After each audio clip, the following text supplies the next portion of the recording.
ക്രിസ്തുവിൻ്റെ ധന്യമുള്ള നാമം വാഴ്ത്തപ്പെടുമാറാകട്ടെ. അനുഗ്രഹീതമായ ഒരു ദിവസം കൂടെ ദൈവജന ചിന്തയ്ക്കായി ദൈവത്താൽ വേർതിരിക്കപ്പെട്ടിരിക്കുന്ന ഈ അസുലഭമായ നിമിഷത്തെ ഓർത്ത് ഞാൻ കർത്താവിനെ സ്തുതിക്കുന്നു.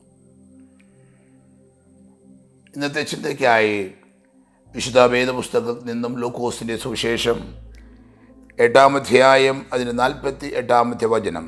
അവൻ അവളോട്, മകളെ, നിൻ്റെ വിശ്വാസം നിന്നെ രക്ഷിച്ചിരിക്കുന്നു, സമാധാനത്തോടെ പോകുക എന്ന് പറഞ്ഞു. പ്രാർത്ഥിക്കുക. പരിശുദ്ധനായ ഞങ്ങളുടെ ദൈവമേ, സ്വർഗീയ നല്ല പിതാവേ, ദൈവജന ചിന്തയിലേക്ക് ഇന്ന് ഞങ്ങൾ പ്രവേശിക്കുന്നു. തിരുമുഖം ഞങ്ങളുടെ മേൽ പ്രകാശിപ്പിക്കണം. അങ്ങയുടെ വചനത്തിൻ്റെ ശക്തി കേൾവിക്കാരായതിൻ്റെ മക്കൾക്ക് അനുഗ്രഹമായി തീരേണ്ടതിന് കർത്താവ് അത്ഭുതങ്ങളെ ചെയ്യണം. യേശു ക്രിസ്തു മൂലം പ്രാർത്ഥന കേൾക്കും സ്വർഗീയ നല്ല പിതാവേ, ആമേൻ. ക്രിസ്തീയ വിശ്വാസത്തിൻ്റെ ഏറ്റവും അതിപ്രധാനമായ ഒരു ഘടകമാണ് ദൈവത്തിൽ ഉള്ള വിശ്വാസം എന്നത്. ഒരു സമൂഹത്തിൻ്റെ നട്ടെല്ല് എന്ന് പറയുന്നത് വ്യത്യസ്തമായ കാര്യങ്ങൾ കൊണ്ടാണ് ഒരു സമൂഹത്തിൻ്റെയോ ഒരു രാജ്യത്തിൻ്റെയോ ഏതു വിധത്തിലുള്ളതായ സാഹചര്യങ്ങളിലും അവർ നിലനിർത്തുന്നത് ആ ഒരു പ്രത്യേകമായ നിലനിൽപ്പിന് ഉദാഹരണമായ ഓരോ കാര്യങ്ങളായിരിക്കണം. എന്നാൽ വിശുദ്ധ വേദപുസ്തകം പഠിപ്പിക്കുന്ന ഒരു ദൈവവിശ്വാസിയുമായി ബന്ധപ്പെട്ട് അവർ നിലനിർത്തുന്ന ഏറ്റവും അതിപ്രധാനമായ ഘടകം എന്ന് പറയുന്നത് വിശ്വാസമാണ്. ആ വിശ്വാസവുമായി ബന്ധപ്പെട്ട് കർത്താവായ യേശു ക്രിസ്തു പ്രസ്താവിക്കുന്ന ഒരു പ്രസ്താവനയാണ് നാം ഇവിടെ വായിക്കുവാനിടയായി തീർന്നത്. മകളെ, നിന്റെ വിശ്വാസം നിന്നെ രക്ഷിച്ചിരിക്കുന്നു. ഇന്ന് ക്രൈസ്തവ ഗോളത്തിലായാലും മറ്റിതര മതസ്ഥരും യേശുക്രിസ്തുവിൻ്റെ പഠിപ്പിക്കലുകളും യേശുക്രിസ്തുവിൻ്റെ ജീവിതത്തെയും കുറിച്ച് പറയുമ്പോൾ അവരെടുത്തു പറയുന്ന ഒരു വാക്യമുണ്ട്. യേശു പറഞ്ഞല്ലോ, നിന്റെ വിശ്വാസം നിന്നെ രക്ഷിച്ചിരിക്കുന്നു. ആകയാൽ അവൻ്റെ വിശ്വാസം അവനെ രക്ഷിക്കും എന്ന ഒരു പ്രസ്താവനയുമായിട്ടാണ് യേശു ഇത് പറഞ്ഞിരിക്കുന്നത് എന്ന് സ്ഥാപിക്കുവാൻ ആഗ്രഹിക്കുന്നവരുണ്ട്. എന്നാൽ വിശുദ്ധ വേദപുസ്തകം പഠിക്കുമ്പോൾ ഏകദേശം 4-ൽ പരം ഇടത്ത് സുവിശേഷങ്ങളിൽ നിന്റെ വിശ്വാസം നിന്നെ രക്ഷിച്ചിരിക്കുന്നു എന്ന വിഷയത്തെ നമുക്ക് കാണുവാനായി സാധിക്കുന്നു. ഇവിടെ ഏത് സാഹചര്യത്തിൽ ആരോടാണ് കർത്താവ് നിന്റെ വിശ്വാസം നിന്നെ രക്ഷിച്ചിരിക്കുന്നു എന്ന് പറയുവാൻ കാരണമായി തീർന്നിരിക്കുന്നത്? ഏവർക്കും മനസ്സിലാകുന്ന രീതിയിൽ ഇന്ന് പകലിൽ ഈ വചനവുമായി ബന്ധപ്പെട്ട് നിങ്ങളോട് ഞാൻ സംസാരിപ്പാനായി കർത്താവിൽ ആശ്രയിക്കുന്നു. ഏകദേശം 12 വർഷത്തോളമായി രക്തസ്രാവമുള്ള ഒരു സ്ത്രീ എന്ന രീതിയിലാണ് ഇത് വായിക്കുവാനായി സാധിക്കുന്നത്. അപ്പോൾ യേശു സംസാരിക്കുന്നത് ദീർഘനാളുകളായി രോഗിയായിരുന്ന, പലരെയും ആശ്രയിച്ചിട്ടും പലരോട് പറഞ്ഞിട്ടും എവിടെയെങ്കിലും പോയി ജീവിതത്തിനൊരാശ്വാസം ഉണ്ടാകണം എന്ന രീതിയിൽ പലയിടത്തും കടന്നുപോയി. എന്നാൽ വിശുദ്ധ വേദപുസ്തകം ഇങ്ങനെ വായിക്കുന്നു, അവൾ എല്ലാം വൈദ്യന്മാർക്ക് കൊടുത്തിട്ടും ആരാലും സൗഖ്യം വരുത്തുവാൻ കഴിയാത്ത ഒരു സ്ത്രീ എന്നാണ് വചനത്തിൽ പറഞ്ഞിരിക്കുന്നത്. 12 പരം വർഷമായിട്ടുള്ള രോഗവുമായി ബന്ധപ്പെട്ട് തനിക്കുള്ളതെല്ലാം താൻ ചെലവഴിച്ചു. പോകേണ്ട ഇടങ്ങളെല്ലാം താൻ കടന്നുപോയി. അവിടെ കൊണ്ടൊന്നും ഒരു വിടുതൽ തനിക്ക് ലഭ്യമാകാതെ വന്നപ്പോൾ നസ്രനായ യേശുക്രിസ്തുവിനെ കുറിച്ചും യേശുക്രിസ്തുവിൻ്റെ പ്രവൃത്തികളെക്കുറിച്ചും യേശു ചെയ്തുകൊണ്ടിരിക്കുന്ന അത്ഭുതങ്ങളെക്കുറിച്ചും ഈ രോഗിയായ സ്ത്രീ കേൾക്കുവാനിടയായി. യേശു ജീവിച്ചിരുന്ന കാലഘട്ടത്തിൽ നടന്ന സംഭവമാണെന്ന് വായിക്കുവാനിടയായത്. കർത്താവായ യേശു എന്നുള്ളൊരു വ്യക്തി അനേകം പേർക്ക് സൗഖ്യം നൽകുന്നു, അനേകം പേരെ വിടുവിക്കുന്നു, മരിച്ചവരെ ഉയർപ്പിക്കുന്നു എന്ന വാർത്ത താൻ കേൾക്കുവാനിടയായി. മരണത്തെ മാത്രം മുന്നിൽ പ്രതീക്ഷിച്ചുകൊണ്ട് ഇനി ഒരു വഴിയും മുമ്പിലില്ല, ഒരു പ്രതീക്ഷയും മുമ്പിലില്ല എന്ന ചിന്തയോടുകൂടെ ആ വ്യാകുലത്തോടെ ഭാരത്തോടെ ആയിരിക്കുന്ന ഒരു സഹോദരിയോടാണ് യേശു ഇത് പറയുവാനിടയായത്. എന്തുകൊണ്ടാണ് യേശു ഇത് പറഞ്ഞത്? നിന്റെ വിശ്വാസം നിന്നെ രക്ഷിച്ചിരിക്കുന്നു എന്ന് പറയുവാനുള്ളതിൻ്റെ പശ്ചാത്തലം എന്തായിരിക്കുന്നു? നിന്റെ വിശ്വാസം നിന്നെ രക്ഷിച്ചിരിക്കുന്നു എന്ന് യേശു പറയുവാനുള്ള കാരണം, നസ്രയനായ യേശു ക്രിസ്തു തൻ്റെ ഭവനത്തിനരികിലൂടെ ഉള്ള വീഥിയിലൂടെ കടന്നു വരികയാണ് എന്നറിഞ്ഞപ്പോൾ യേശു സൗഖ്യമാക്കുന്ന കർത്താവാണ്, യേശു വിടുവിക്കുന്ന ദൈവമാകുന്നു, യേശുവിലൂടെ രക്ഷയുണ്ട്, യേശു വെറും ഒരു വ്യക്തിയല്ല, യേശു സർവശക്തനായ ഒരു ദൈവമാണ്. അസാധാരണമായ പ്രവൃത്തികൾ യേശു ചെയ്തുകൊണ്ടിരിക്കുന്നു എന്ന വാർത്ത ഈ രോഗിയായ സ്ത്രീ കേട്ടപ്പോൾ അവളുടെ ഹൃദയത്തിൽ ഒരു വിശ്വാസം വന്നു.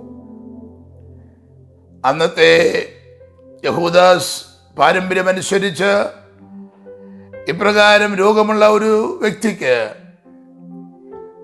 സമൂഹത്തിൽ പോകുവാൻ അനുവാദമില്ലാതിരുന്നൊരു സാഹചര്യമാണ് എന്ന് ചരിത്രം പഠിപ്പിക്കുന്നു. സാഹചര്യം അവൾക്ക് അനുകൂലമല്ല, അവളുടെ ശാരീരികമായ അവസ്ഥകൾ അവൾക്ക് അനുകൂലമല്ല, അവളെ സഹായിക്കാൻ മറ്റാരുമില്ല. അവിടെ കൈവശമുണ്ടായിരുന്നതെല്ലാം അവൾ ചെലവഴിച്ചു. എവിടെയൊക്കെ ഡോക്ടർമാരുണ്ടോ അവിടെയെല്ലാം കടന്നുപോയി. ഒരു പക്ഷേ എവിടെയൊക്കെ പള്ളികളുണ്ടോ അവിടെയും കടന്നു പോയിട്ടുണ്ടായിരിക്കണം. തൻ്റെ വിടുതലിന് വേണ്ടി തന്നാലാകുന്ന എല്ലാം താൻ ചെയ്തു. പക്ഷേ ഒരു വിടുതലും ഉണ്ടായില്ല. അവസാനം മരണത്തെ മാത്രം മുഖാമുഖമായി കണ്ടുകൊണ്ട് ജീവിച്ചിരിക്കുന്ന ആ സഹോദരി പ്രതീക്ഷകളെല്ലാം നഷ്ടപ്പെട്ടു, പ്രത്യാശ മുഴുവൻ നഷ്ടപ്പെട്ടു. യാതൊരു നിവൃത്തിയും മുന്നിലില്ല എന്ന സാഹചര്യത്തിൽ അവിടെ കാതുകൾ കേൾക്കുന്ന ഒരു ശബ്ദമുണ്ട്. സൗഖ്യമാക്കുന്ന, കുരുടർക്ക് കാഴ്ച കൊടുക്കുന്ന, കുഷ്ഠരോഗിയെ തൊട്ട് സൗഖ്യമാക്കുന്ന, മരിച്ചവരെ ഉയർപ്പിച്ച നസ്രയനായ യേശു ഈ വഴിയിലൂടെ കടന്നു പോവുകയാണ്. ഈ അവസരത്തിൽ അവളുടെ ഹൃദയത്തിലൊരു തീരുമാനമെടുക്കുകയാണ്. യേശുവിനോട് എൻ്റെ വ്യഥകളും ഭാരങ്ങളും ഇറക്കി വെക്കുവാൻ കഴിയാത്തൊരു സാഹചര്യവും ഒരു രോഗത്താൽ ഞാൻ ബന്ധിക്കപ്പെട്ടിരിക്കുന്നു. അപ്പോൾ അവളുടെ ഹൃദയത്തിൽ അവൾക്ക് വിശ്വാസമുണ്ട്. യേശു ദൈവപുത്രനാണ്, യേശു വിടുവിക്കുന്ന ദൈവമാണ്, അവൻ അത്ഭുതങ്ങളുടെ ദൈവമാണ് എന്ന് അവളുടെ ഹൃദയത്തിൽ വിശ്വസിച്ചു. രോഗികളെ സൗഖ്യമാക്കുന്ന, മരിച്ചവരെ ഉയർപ്പിക്കുന്ന ഈ ദൈവത്തിന് എൻ്റെ രോഗത്തെ സൗഖ്യമാക്കുവാൻ കഴിയും എന്ന് അവളുടെ ഹൃദയം കൊണ്ട് വിശ്വസിച്ചു. യേശുവിനോട് അവിടെ വ്യതകൾ, രോധനങ്ങൾ പറയുവാൻ കഴിയില്ല എങ്കിലും അവിടെ മനസ്സിൽ ഒരു നിശ്ചയം ഉറപ്പിച്ചു. യേശുവിനോട് എൻ്റെ ഭാരം പറയുവാൻ കഴിയില്ല, യേശുവിനോട് ദുഃഖം പറയുവാൻ കഴിയില്ല. പക്ഷേ ഞാൻ യേശുവിൻ്റെ തുണിയിൽ ഒന്ന് തൊട്ടാൽ, യേശുവിനെ ഒന്ന് സ്പർശിച്ചാൽ സൗഖ്യം എനിക്കുണ്ടാകുമെന്ന് അവൾ ഹൃദയത്തിൽ വിശ്വസിച്ചു. അപ്രകാരം അവൾ തീരുമാനിച്ചു. വചനം ഇങ്ങനെ വായിക്കുന്നു: അവൻ്റെ വസ്ത്രത്തിൻ്റെ തൊങ്ങൽ തൊട്ടു. ഉടനെ അവളുടെ രക്തസ്രാവം നിന്നുപോയി. 45-ാമത്തെ വചനം ഇങ്ങനെ വായിക്കുന്നു: എന്നെ തൊട്ടത് ആർ എന്ന് യേശു ചോദിച്ചു. എല്ലാവരും ഞാനല്ല, ഞാനല്ല എന്ന് പറഞ്ഞപ്പോൾ, ഗുരുവോ, പുരുഷാരം നിന്നെ തിക്കിത്തിരക്കുന്നു എന്ന് പത്രോസും കൂടെയുള്ളവരും പറഞ്ഞു. യേശുവോ, ഒരാൾ എന്നെ തൊട്ടു, എന്നിൽ നിന്നും ശക്തി പുറപ്പെട്ടത് ഞാൻ അറിഞ്ഞു എന്ന് യേശു പറഞ്ഞു.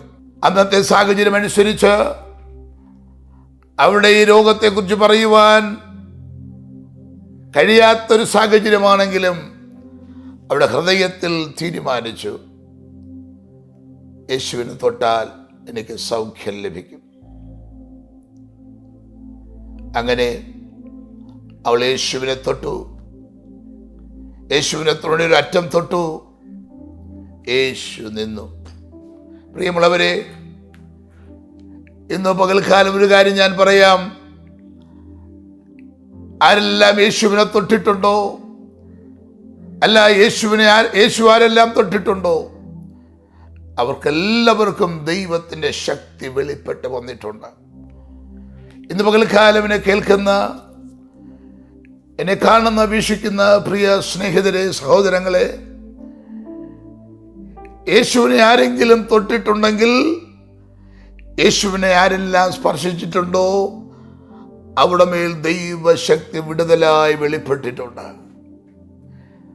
അതുപോലെ യേശുവും ആരെല്ലാം തൊട്ടിട്ടുണ്ടോ, അവരുടെ ജീവിതത്തിൽ എല്ലാം വലിയ വ്യത്യാസങ്ങൾ സംഭവിച്ചിട്ടുണ്ട്. ഇന്നത്തെ ദിവസം ദൈവാത്മാവ് എന്നെ കേൾക്കുന്ന, കാണുന്ന ചില കുടുംബങ്ങളോട്, ചില വ്യക്തികളോട് ദൈവാത്മാവ് പറയുന്നു, യേശുവിനെ ഒന്ന് തൊടുവാൻ. യേശു സൗഖ്യമാക്കുന്ന ദൈവമാണ്. യേശു സമാധാനത്തിൻ്റെ പ്രഭുവാണ്. യേശു അത്ഭുതങ്ങളുടെ ദൈവമാണ് എന്ന് നിന്റെ ഹൃദയം കൊണ്ട് വിശ്വസിച്ച് ആ വിശ്വാസത്തോടെ തൊടുവാൻ ഇന്ന് പകൽക്കാലം തയ്യാറായാൽ, ഏത് പ്രതികൂലത്തൂടെ കടന്നു പോകുന്ന വ്യക്തിയായാലും, ഏത് പ്രതിസന്ധിയിലൂടെ കടന്നു പോകുന്ന ഒരു വ്യക്തിയായാലും, ഇന്ന് പകൽക്കാലം പരിശുദ്ധാത്മാവാകുന്ന ദൈവത്തിന് നിങ്ങളോട് കാര്യം പറയുവാനുണ്ട്. യേശു തൊടുന്നവർക്ക് വേണ്ടി നിൽക്കുവാൻ ഇന്നും മനസ്സുള്ള ദൈവമാണ്. യേശുവിനെ വിളിച്ചപേക്ഷിക്കുവാൻ, യേശുവിനെ കർത്താവേ എന്ന് വിളിക്കുവാൻ ആഗ്രഹിക്കുന്ന ഏവർക്കും വേണ്ടി പ്രവർത്തിക്കുവാൻ ഇന്നും യേശു വിശ്വസ്തനാണ്. യേശുവിനെ തൊട്ടപ്പോൾ യേശു നിന്നു. ശിഷ്യന്മാർ പറഞ്ഞു, പത്രോസും കൂട്ടരും പറഞ്ഞു, ഈ തിക്കിലും തിരക്കിലും ആരെങ്കിലും ഗുരുവോ നിന്നെ തൊട്ടതായിരിക്കണം.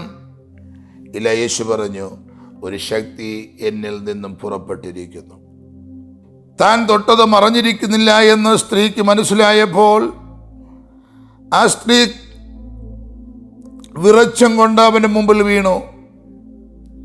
അവനെ തൊട്ട സംഗതിയും തൽക്ഷണം സൗഖ്യമായതും സകല ജനവും കേൾക്കെ അറിയിച്ചു. അപ്പോൾ യേശുവിനെ തൊട്ട കാര്യം യേശു തിരിച്ചറിഞ്ഞു എന്ന് ഈ സ്ത്രീ അറിഞ്ഞപ്പോൾ അവൾ യേശുവിനോട്, ഞാനാണ് തൊട്ടത്. അവൾക്ക് കിട്ടിയ സൗഖ്യം തൽക്ഷണം അവളുടെ മേൽ വ്യാപരിച്ച സൗഖ്യത്തെക്കുറിച്ചും യേശുവിനോട് പറഞ്ഞു. അത് കഴിഞ്ഞപ്പോൾ യേശു അവളോട് പറഞ്ഞ വാക്കാണ്, സ്ത്രീയെ, നിന്റെ വിശ്വാസം നിന്നെ രക്ഷിച്ചിരിക്കുന്നു. വചനം കേൾക്കുന്ന ഏവരോടും പറയുവാനൊരു വലിയ ദൂതുണ്ട്. നാം പല വിശ്വാസത്തിൽ ജനിച്ചു വളർത്തപ്പെട്ടവരായിരിക്കാം, പല വഴികളിൽ ചിന്തിക്കുന്നവരും പോകുന്നവരൊക്കെ ആയിരിക്കാം. എന്നാൽ ഇന്നും കുടുംബത്തിൽ, ജീവിതത്തിൽ ആശ്വാസത്തിന് വേണ്ടി, സൗഖ്യത്തിന് വേണ്ടി, സമാധാനത്തിന് വേണ്ടി ആഗ്രഹിക്കുന്ന ആരെങ്കിലും ഈ വചനം കേൾക്കുന്നുവെങ്കിൽ ദൈവാത്മാവ് അങ്ങനെയുള്ള നിങ്ങളോട് സംസാരിക്കുന്നു.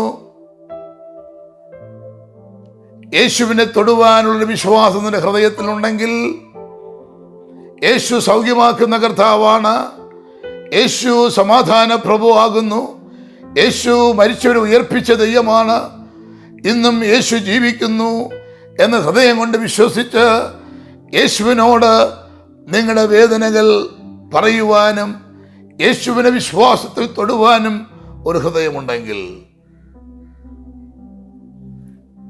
യേശുവിൻ്റെ അത്ഭുതകരമായ സൗഖ്യം, യേശുവിൻ്റെ അത്ഭുതകരമായ പ്രവൃത്തി, നിങ്ങൾ അനുഭവിക്കുന്ന ഏത് ദുഃഖമായാലും, നിങ്ങൾ അനുഭവിക്കുന്ന ഏത് പ്രതികൂലമായാലും, ആ പ്രതികൂലത്തിൽ നിന്ന് പുറത്തു കൊണ്ടുവരുവാൻ ഈ കർത്താവിന് കഴിയും. എന്തുകൊണ്ടാണ് ഈ സ്ത്രീയോട് യേശു പറഞ്ഞത്, നിന്റെ വിശ്വാസം നിന്നെ രക്ഷിച്ചിരിക്കുന്നു? യേശുവിനെ കുറിച്ച് അറിയുന്നതിന് മുമ്പ് പല വിധത്തിലുള്ള വിശ്വാസങ്ങൾ അവളുടെ ഹൃദയത്തിലുണ്ടായിരുന്നു. അവൾ ജനിച്ചു വളർന്ന ഒരു വിശ്വാസം അവൾക്കുണ്ട്. അവൾ കണ്ട് കേട്ട ചില വിശ്വാസങ്ങളുണ്ട്. ദീർഘ 12 വർഷമായി അനുഭവിക്കുന്ന രോഗത്തിൽ നിന്ന് വിടുതലിന് വേണ്ടി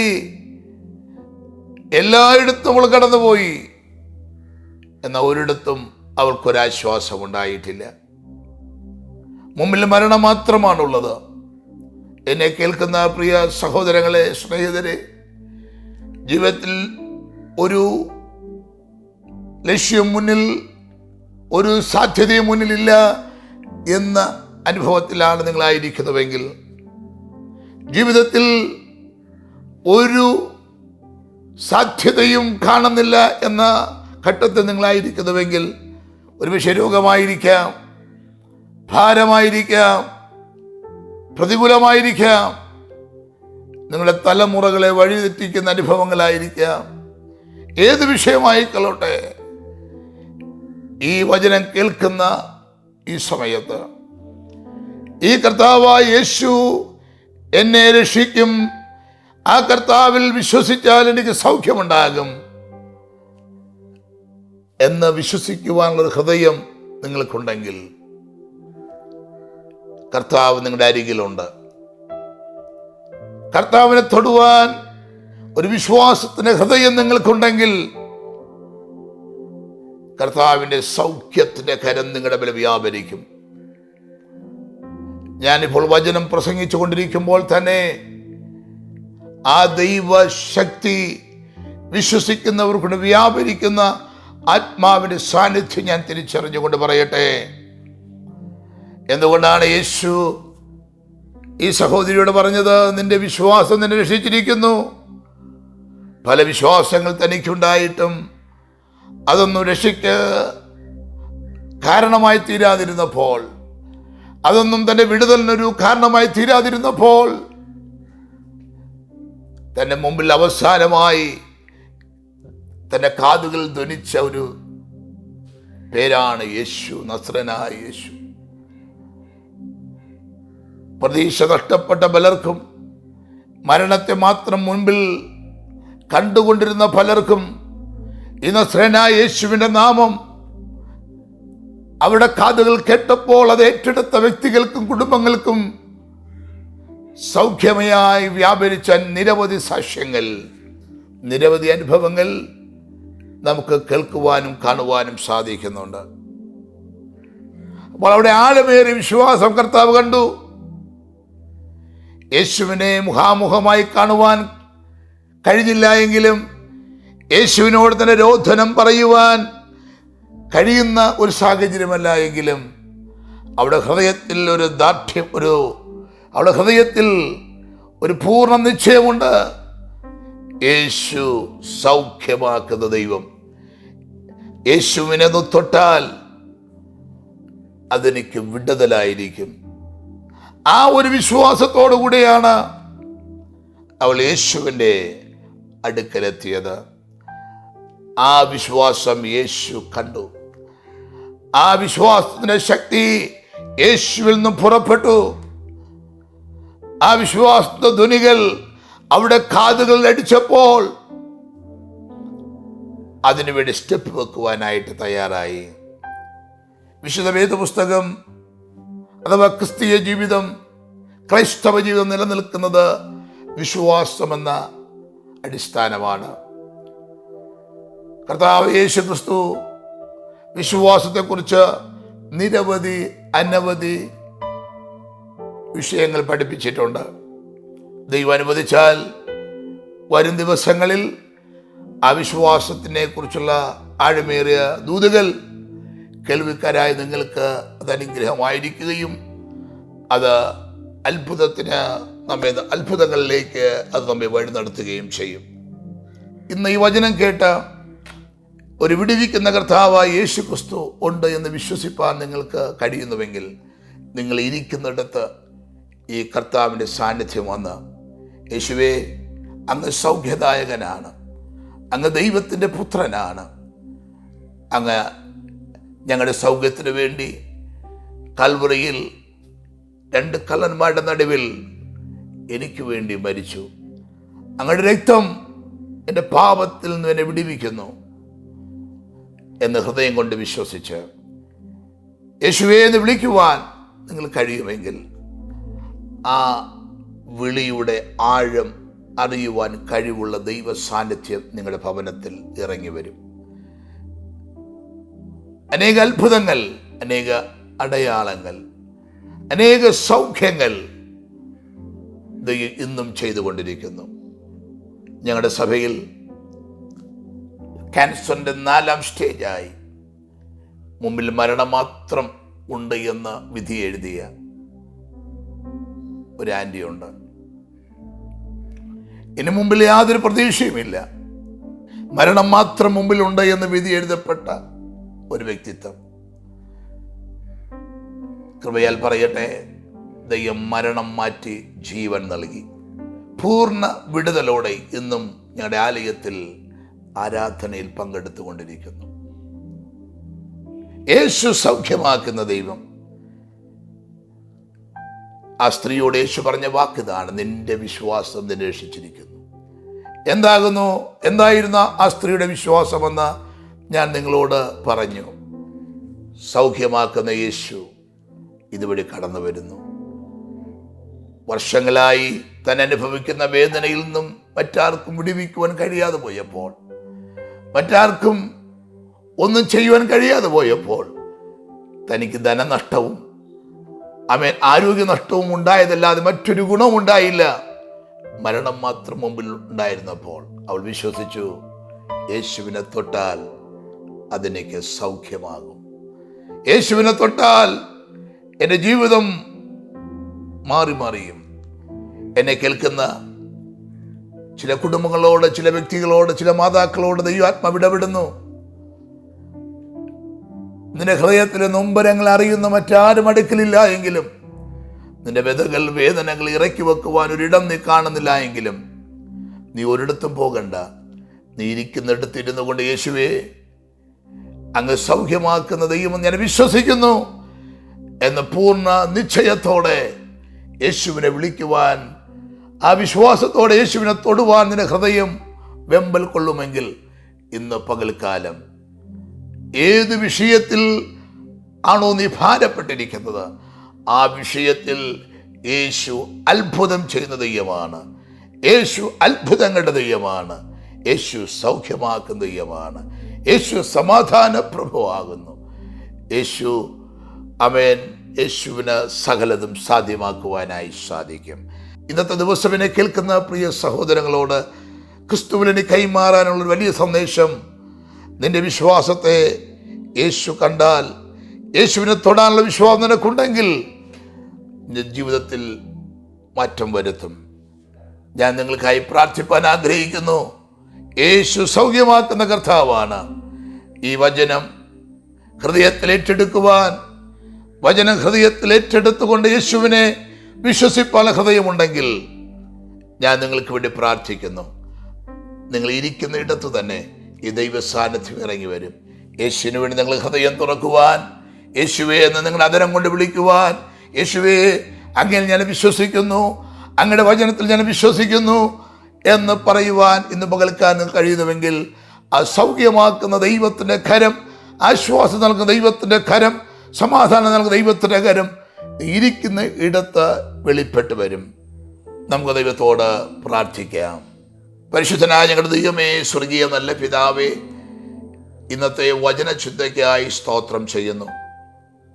ദീർഘ 12 വർഷത്തോളമായി രക്തസ്രാവം പിടിച്ച ആ സഹോദരി ആരാലും ഒരു സഹായം ലഭ്യമാകാതെ മരണത്തെ മാത്രം മുന്നിൽ കണ്ടുകൊണ്ട് ജീവിച്ചപ്പോൾ സൗഖ്യമാക്കുന്ന, വിടുതൽ നൽകുന്ന, മരിച്ചൊരു ഉയർപ്പിച്ച യേശു ആ വീതിയിലൂടെ കടന്നു വരുന്നു എന്നറിഞ്ഞപ്പോൾ സമൂഹം തനിക്ക് വിരോധമായിരുന്നിട്ടും ആ യേശുവിനോട് തന്നെ വിധകളെ നേരിട്ട് പറയുവാൻ കഴിയില്ല എന്ന് മനസ്സിലാക്കിയിട്ട് യേശുവിനെ തൊട്ടാൽ സൗഖ്യം ലഭിക്കും എന്ന വിശ്വാസത്തോടുകൂടെ തൊട്ട് സൗഖ്യം പ്രാപിച്ചപ്പോൾ യേശുവിൻ്റെ വാക്കുകൾ നിന്റെ വിശ്വാസം നിന്നെ രക്ഷിച്ചിരിക്കുന്നു. പിതാവേ, ഈ വചനം കേട്ടുകൊണ്ടിരിക്കുന്ന ആരെങ്കിലും ഉണ്ടെങ്കിൽ, വേദനയോടെ, ഭാരത്തോടെ, പ്രയാസത്തോടും പ്രതികൂലത്തിലുമായിരിക്കുന്ന ആരെങ്കിലും ഇവിടെ ഉണ്ടെങ്കിൽ,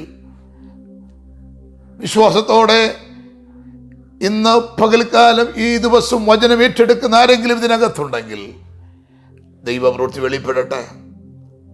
അങ്ങനെ അത്ഭുതമാർന്ന കരം സൗഖ്യമായി വെളിപ്പെടട്ടെ. തൃക്കരങ്ങളിലേക്ക് സമർപ്പിക്കുന്നു. യേശുക്രിസ്തു മൂലം പ്രാർത്ഥന കേൾക്കും സ്വർഗീയ നല്ല പിതാവേ, ആമേൻ. ഈ വചനം കേട്ടുകൊണ്ടിരുന്ന ആർക്കെങ്കിലും പ്രാർത്ഥന ആവശ്യമുണ്ടെങ്കിൽ, നിങ്ങളുടെ വിഷയം എത്ര വലിയ വിഷയമായാലും നിങ്ങൾക്ക് വേണ്ടി ഞങ്ങൾ പ്രാർത്ഥിക്കും. നമ്മുടെ പ്രാർത്ഥനാലയം തിരുവനന്തപുരം ഡിസ്ട്രിക്റ്റിൽ കാട്ടാക്കടയ്ക്ക് സമീപം കണ്ടള എന്ന ദേശത്ത് യുണൈറ്റഡ് ഗോസ്പൽ ചർച്ച് എന്ന പേരിൽ ഒരു പ്രാർത്ഥനാലയമുണ്ട്. അനേക രോഗികൾ കടന്നു വന്ന് സൗഖ്യം പ്രാപിക്കുന്നു. നിങ്ങളെയും കർത്താവായ യേശുക്രിസ്തുവിൻ്റെ നാമത്തിൽ ക്ഷണിക്കുന്നു. ഇല്ല, പ്രാർത്ഥനയിൽ നിങ്ങൾക്ക് ഞങ്ങളെ ഫോൺ ചെയ്യണമെങ്കിൽ ഫോൺ നമ്പർ താഴെ കൊടുത്തിരിക്കുന്നു. അതിൽ വിളിച്ചാൽ തീർച്ചയായിട്ടും നിങ്ങൾക്ക് വേണ്ടി പ്രാർത്ഥിക്കും. നിങ്ങൾക്ക് വേണ്ടതായ ആത്മീക സഹായങ്ങൾ ചെയ്യുവാനായിട്ട് ഞങ്ങൾ സന്നദ്ധരാണ്. God bless you. Thank you so much.